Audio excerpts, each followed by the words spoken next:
பிஸ்மில்லாஹிர் ரஹ்மானிர் ரஹீம். ஹாஃபிது அல சலவாத் வசலாத்தில் உஸ்தா. தொழுகையை பேணி பாதுகாத்து கொள்ளுங்கள், குறிப்பாக நடுத்தொழுகையை. சலாத்துல் உஸ்தாவையும் பேணி பாதுகாத்து கொள்ளுங்கள். வகூமு லில்லாஹி கானித்தீன். தொழுகையிலே அல்லாஹ்வுக்கு பணிந்தவர்களாக நில்லுங்கள். ஃபைன் ஹிஃப்தும். விரோதிகளை நீங்கள் பயந்து இருந்தால், விரோதிகளினுடைய பயம் உங்களுக்கு இருந்தால், பரிஜாலன் ஒரு குபானா, நீங்கள் நடந்தவர்களாகவோ அல்லது வாகனித்தவர்களாகவோ தொழுது கொள்ளுங்கள் என்பதாக அல்லாஹ் தஆலா சொல்லுகின்றான். இப்போ இதை பற்றி தான் நான் உங்களுக்கு கடைசியாக விளக்கங்கள் நான் சொன்னேன். அதாவது போர்க்களங்களிலே தொழுகையிலே பயபக்தியோட, ஒழுக்கத்தோட, ஹுஷு ஹுதுவோட போர்க்களத்தில் தொழுவ முடியுமானா தொழுவ முடியாது.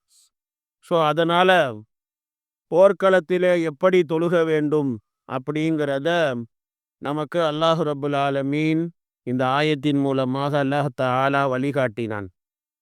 அதில் பார்த்தீங்க அப்படின்னு சொன்னால், தொழுகையில், போர்க்களங்களுடைய தொழுகையில், அதாவது போர் முடிந்து விட்டாலும் தொழுகையுடைய நேரம் இன்னும் மிச்சமாக இருக்கும் அப்படின்னு சொன்னால், தொழுகையை பிற்படுத்தி தொழுவனும், ஆகிரி வக்தில் தொழுகணும் அப்படின்னு சொல்லி ஒரு செய்தி ஒன்று உங்களுக்கு நான் சொல்லியிருந்தேன்.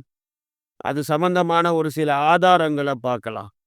ஹதரத் அனஸ் இப்னு மாலிக் ரதியல்லாஹு தஆலா அன்ஹு அவங்க சொல்றாங்க, தஸ்தருடைய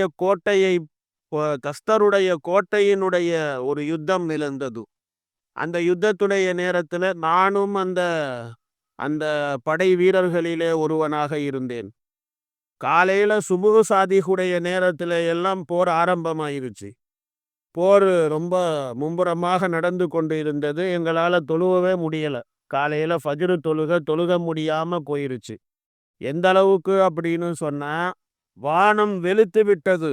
வானம் வெளுத்ததற்கு அப்புறமேல தான் நாங்கள் சுபுகுடைய தொழுகையை தொழுதோம். காலையில் ஃபஜ்ருடைய தொழுகையை நாங்கள் தொழுதோம். அப்போ என்ன தெரியுது அப்படின்னு சொன்னால், போர்க்களங்களில் ஆகிரி வக்து, கடைசி நேரத்தில் தொழுகிறது, தொழுகையினுடைய கடைசி நேரத்தில் தொழுகிறது, அது கூடுமானதாக இருக்கின்றது.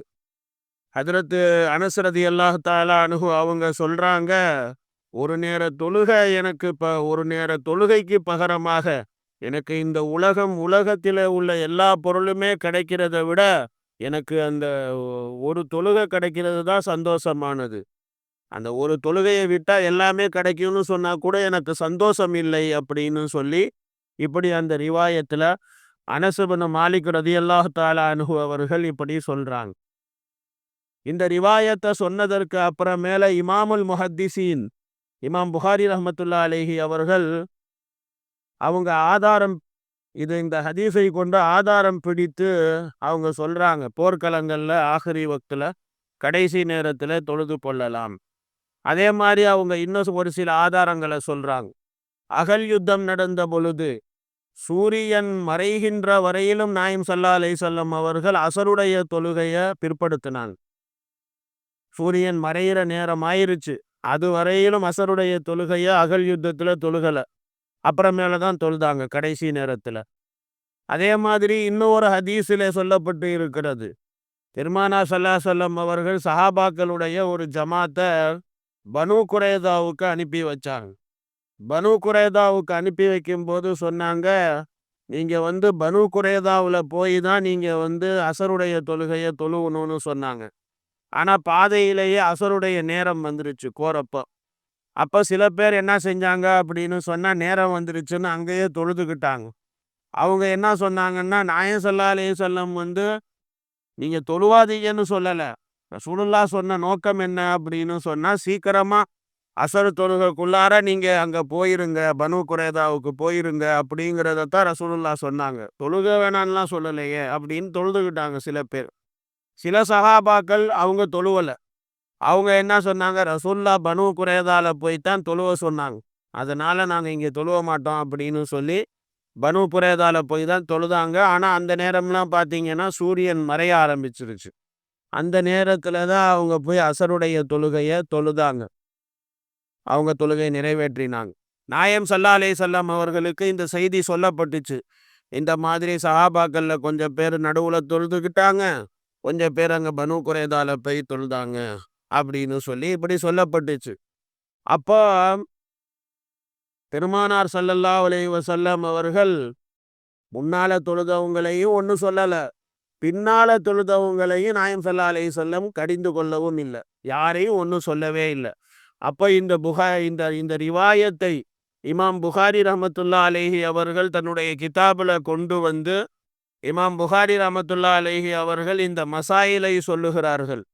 அதாவது போர்க்களங்கள்ல மும்புறமாக போர் நடக்குது, தொழுதாகணும் அப்படிங்கிற சூழ்நிலையில தொழுகையை பிற்படுத்தி தொழுவலாம்.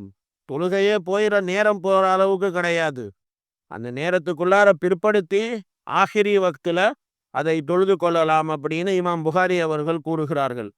ஆனா ஜமூர் உலமாக்கள் இதற்கு நேர் மாற்றமாக சொல்றாங்க. அவங்க என்ன சொல்றாங்க அப்படின்னா, அன்னிசான்னு சொல்லி ஒரு சூறா இருக்கு. அந்த சூறாவுல அல்லாஹ் தாலா போர்க்களங்கள்ல தொழுகக்கூடிய தொழுகை சலாத்துல் ஹவுஃபை பற்றி அல்லாஹ் தாலா அந்த அந்த சூறாவிலே அல்லாஹ் கட்டளை இடுகின்றான்.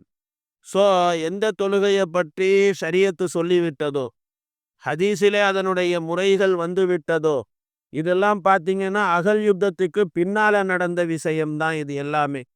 அபு சயீத் அவர்கள் அதை பற்றி சரியா தெளிவான முறையில் அபு சயீத் ரதியல்லாஹு தஆலா அன்ஹு அவங்க பேசி இருக்கிறாங்க. அப்போ அகல் யுத்தத்துக்கு பின்னால வந்த சட்டத்தை வந்து நம்ம கடைபிடிக்கிறத விட்டுட்டு அகல் யுத்தத்துல நடந்ததை பத்தி நீங்க பேசுறீங்களே, அது எந்த அளவுக்கு நியாயம் அப்படின்னு சொல்லி இப்படி ஜம்ஹூர் உலமாக்கள் சொல்றாங்க.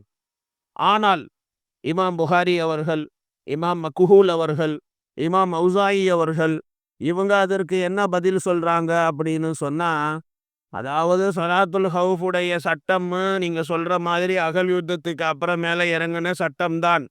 அதனால தொழுகையை பிற்படுத்தி தொழுவக்கூடாது அப்படிங்கிறது அதுல எங்க சொல்லப்பட்டிருக்குது? அதுல சொல்லப்படலையே, அதுக்கும் இதுக்கும் சம்பந்தம் இல்லையே. அப்படிங்கிறப்போ நீங்க இதை வச்சு அதை இல்லைன்னு சொல்றது அது சரியில்லைங்க அப்படின்னு சொல்லி இமாம் புகாரி, மக்ஹூல், ஔசாயி போன்ற உலமா பெருமக்கள், பெரும் பெரும் பெரும் பெரும் உலமாக்கள் இவங்கெல்லாம், இமாம் புகாரி, மக்ஹூல், ஔசாயி எல்லாம் இவங்க அந்த மாதிரி சொல்றாங்க. அதுவும் இல்லாமல் இந்த போர் அப்படிங்கிறதெல்லாம் வந்து வாழ்க்கையில என்னைக்காவது ஷாதோ நாதிர்னு உருதுல சொல்லுவாங்க. அந்த மாதிரி என்னைக்காவது நடக்கிறது அது. என்னைக்காவது நடக்கும்போது அது அந்த மாதிரி செய்யறது. இதை போய் நீங்க போய் பெருசா பேசுறீங்களே அப்படின்னு சொல்லி இமாம் புகாரி சொல்றான். சஹாபா பெருமக்கள் ஹஜரத் உமருல் ஃபாரூக் ரதியல்லாஹு தஆலா அன்ஹு அவங்களுடைய ஆட்சி காலத்துல அந்த தஸ்கருடைய வெற்றியினுடைய நேரத்தில் பிற்படுத்தி தொழுததாக வரலாறு ஹதீஸு எல்லாம் இருக்குது. அது சம்பந்தமாக எந்த சஹாபியும் அந்த நேரத்தில், சஹாபாக்கள் அவ்வளோ பேர் இருந்தாங்க, சஹாபாக்கள் யாரும் அதை மறுக்கவும் இல்லை. அப்படிங்கிறப்போ பிற்படுத்தி தொழுகிறதுல என்ன தப்பு அப்படின்னு இமாம் புகாரி அவங்க சொல்றாங்க. அல்லாஹ்வுக்கு வெளிச்சம். ஆனா பொதுவாக தொழுகையினுடைய இது என்னன்னு சொன்னா, தொழுகையினுடைய வக்து வந்துருச்சுன்னு சொன்னா ஆரம்ப வக்திலேயே தொழுதரணும். அதுதான் வந்து முறை. இல்லைன்னா சைத்தான் ஏமாத்திடுவான். தொழுதுக்கலாம், இன்னும் நேரம் இருக்குது, தொழுதுக்கலாம் தொழுதுக்கலாம் அப்படின்னு சொல்லிட்டு சைத்தான் இருக்கிறானே அப்படியே ஏமாத்தி ஏமாத்தி ஏமாத்தி கடைசியில தொழுக நேரத்தையே போக வச்சிருவான்.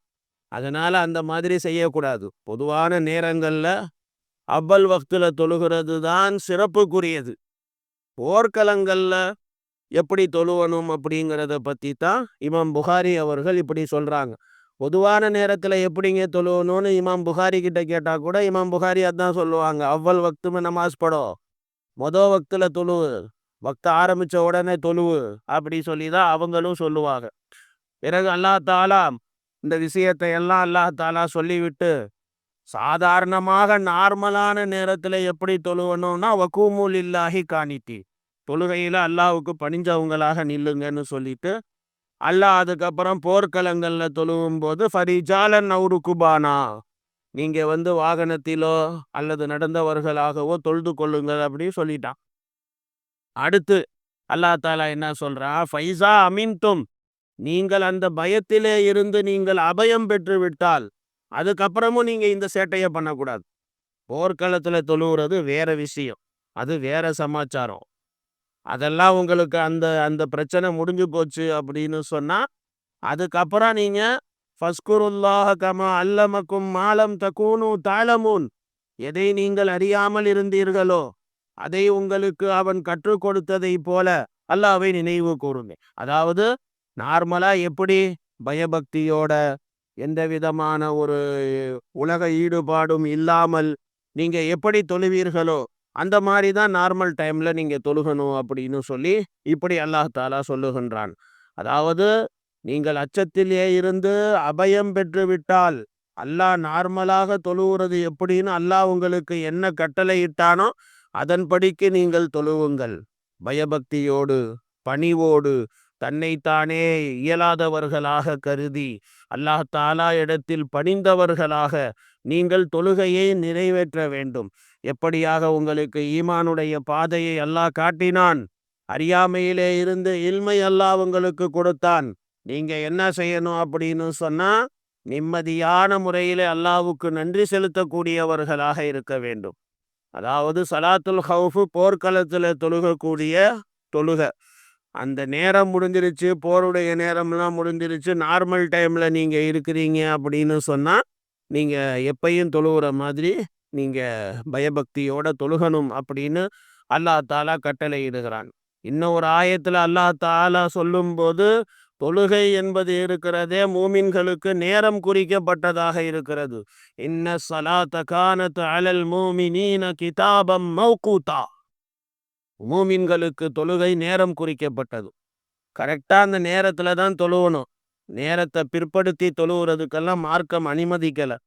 ஒரே ஒரு நேரம் இந்த போர்க்களத்துடைய நேரத்துல மட்டும் இமாம் புகாரி அவர்கள் சொல்ற மாதிரி அதையும் ஜம்ஹூர் உலமாக்கள் ஏற்றுக்க மாட்டேங்கிறாங்க. அதெல்லாம் இல்லைங்க, நேரத்தோட தொழுவணுங்க அப்படிங்கிறாங்க. அதுதான் முறை தான் சொல்லியிருக்கோம்ல, அந்த முறைப்படிக்கு தொழுதுட்டு போங்க அப்படி சொல்றான். இமாம் புகாரி அவர்கள் பிற்படுத்தி தொழுவுங்கன்னு மற்ற நேரங்கள் எல்லாத்துலேயுமே பார்த்தீங்க அப்படின்னா தொழுகையினுடைய நேரம் வந்துட்டா நமக்கு 1008 வேலை இருக்குங்க, இல்லாமல்லாம் இருக்காது. 1008 வேலைங்க இருக்கும். என்ன வேலை இருந்தாலும் வேலையை ஒதுக்கி வச்சுட்டு தொழுகை நேரம் வந்துருச்சு அப்படின்னு சொன்ன நம்ம தொழுகைக்கு வரணும். அதுதான் ஒரு மூமினுடைய தன்மை. மூமின் அப்படித்தான் இருப்பான். இது அல்லாஹ் தாலா குர்ஆன் ஷரீஃப்ல சொல்றான். ரிஜாலுல்லா துல்ஹீஹிம் திஜாரத்தும் வலா பையுன் அன் ஸிக்ரில்லாஹ், வியாபாரமோ கொடுக்கல் வாங்கலோ எதுவும் அல்லாஹ்வை நினைப்பதை விட்டும் அவர்களை தடுக்காது அப்படின்னு ஒரு ஆயத்தில் அல்லாஹ் சொல்ற. எல்லா ஜோலியும் இருக்கும், எல்லாத்தையும் விட்டுட்டு தொழுவைக்குன்னு கிளம்பி வருவாங்க. அவங்க தான் மூமின்கள் அப்படி சொல்லி இப்படி மூமின்களுடைய தன்மையை அல்லாஹ் தாலா இன்னொரு ஆயத்துல இந்த மாதிரி அல்லாஹ் தாலா பேசி காட்டுறான். இந்த சலாத்துல் ஹவுஃபு பத்தி பேசுற இடம் இந்த இடம் கிடையாது. இந்த இடத்துல அல்லாஹ் தாலா இருக்கிறானே, அல்லாஹ் வேற விஷயங்களை சொல்றான். இதை பத்தி சலாத்துல் ஹவுஃபை பத்தி டீட்டெயிலா பேசணும். அது சூரத்துன் நிசா, அந்நிசாங்கிற சூறாவுல வைசா குந்த ஃபீஹிம் அப்படின்னு சொல்லி ஒரு ஆயத்து ஒன்று வரும். அந்த இடத்துல இன்ஷா அல்லாஹ் உங்களுக்கு சலாத்துல் ஹவுஃபை பற்றி இன்ஷா அல்லாஹ் விளக்கமாக சொல்லப்படும். ஸோ இந்த ஆயத்தில் அல்லாஹ் தாலா இவ்வளவு தான் சொல்கிறான். அடுத்து அல்லாஹ் தாலா அடுத்த ஆயத்தில் வல்லதீன யுதவஃபௌன மின்கும் வயதரூன அஸ்வாஜௌ வஸிய்யத்தல் லிஅஸ்வாஜிஹிம் மதாஅன் இலல் ஹவுல் மதாஅன் இலல் ஹவுலி கைர இஹ்ராஜ். இந்த ஆயத்தில் பார்த்தீங்கன்னா விதவையான பெண்கள் சம்பந்தப்பட்ட மசாயில், விதவையான பெண்கள் இருக்கிறாங்களே அவங்க சம்பந்தப்பட்ட மசாயில்களை அல்லாஹ் தாலா இந்த ஆயத்தில் அல்லாஹ் பேசுகிறான். அது நாளைக்கு இன்ஷா அல்லாஹ் சொல்லப்படும். சுப்ஹானல்லாஹி பிஹம்திஹி.